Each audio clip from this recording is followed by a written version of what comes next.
My name is Sam Whitelow. You know, you got the most caps for the fullback. Do you want me to take your radio? All right, Sammy, congratulations on the 149th game.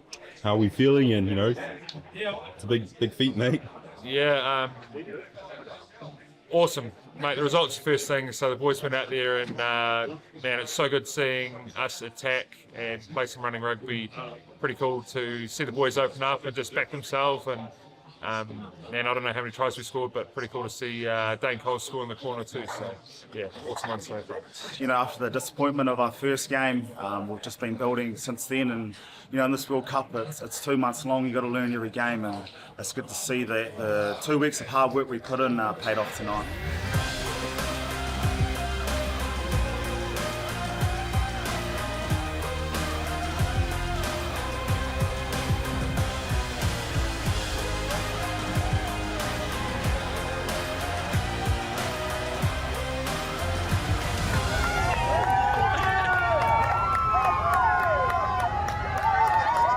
Under advantage here, crossfield kick, Geordie Barrett into the arms of Will Jordan, Jordan for the corner, Jordan with the flying finish, Tele'a with open territory, Mark Tele'a crashes over, Aaron Smith up the middle, and Aaron Smith's going to get a hat-trick.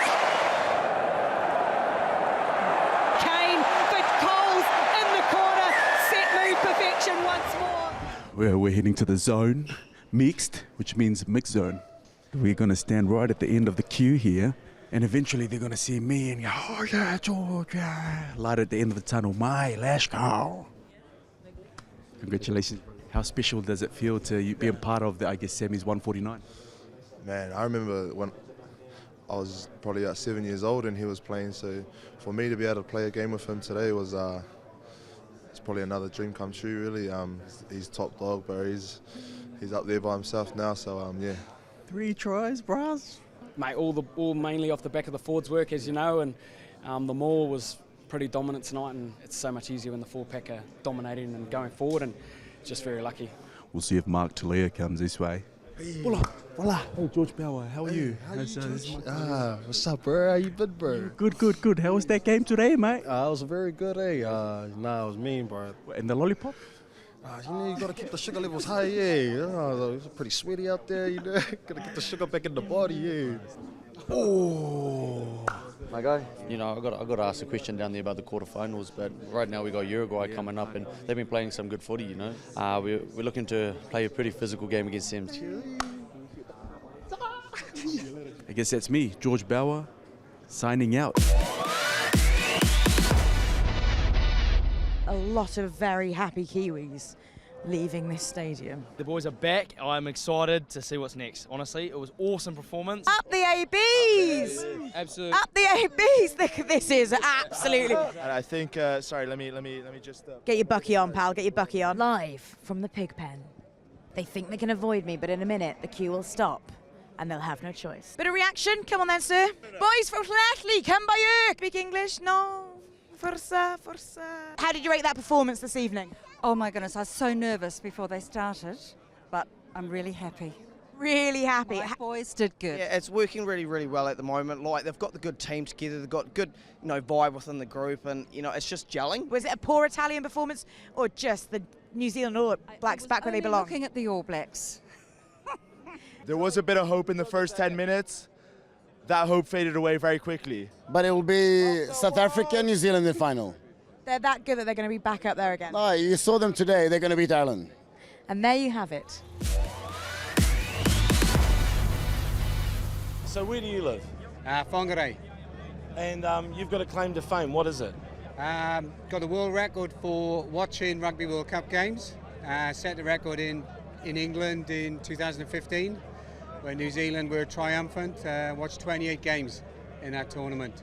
And all up, I've done about 120 World Cup games now.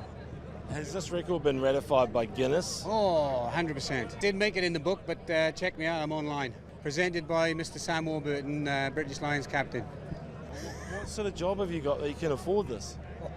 I'm working as a builder. And you know, us builders in New Zealand are worth our weight in gold now, so I don't have any kids, so... And the wife's a chartered accountant, so you get the drill. Yeah. I understand. All right, enjoy it. Thanks, mate. Legend, bro. Nice to meet you. Nice to meet you. This is your second stint over here in Europe. Weather's a bit different to Limerick when you were at Munster before. A bit more similar to what it's like for you at home in Northern Transvaal. But how much are you enjoying France? What's the experience like playing here? Yeah, I love it. So for me, it's the rugby is good. I mean, I think wherever we go, rugby is going to be good. You know, if you're not injured too many times, or you play a lot of games, then you're going to enjoy the rugby if you like to play rugby. We're nearly at the halfway point of this competition now, and South Africa have suffered a loss, just like they did on their way to winning it in 2019. But how pivotal is that going to be in their story this time round? I think the thing that explains it best was the reporter that asked Jacques the question, can we still win the World Cup from here? And they giggled. You know, it's just going to add something, some, let's say, spice to the story. You know, I'm still 100% believe that we're going to win it. The players that we have there is world class, and we can't think of someone that needs to be there that's not there. For me, it's just going to be a story like last year, you know. Someone who is now here but wasn't here initially is Handré Pollard. How important is he going to be? If you look at, he has a lot to give to younger players or just to the team. I mean, like that's one thing that Rassie does well also is he gets players in that he knows can give something to the team, not only rugby-wise. Like Rassie said, he's not Superman, maybe close to it, but he might not be Superman, but kryptonite at the moment for South Africa is kicking for poles. They've missed 48% of the goal kicks they've taken. Can a team win a World Cup with stats like that behind them? If you take on stats, you can't do it. You know, you can't win a World Cup or any competition for that matter with 50% kicking ratio. I think the players know that, and that's something they will obviously get better at and train. Thanks for your time today. Perfect, thank you very much. Appreciate it.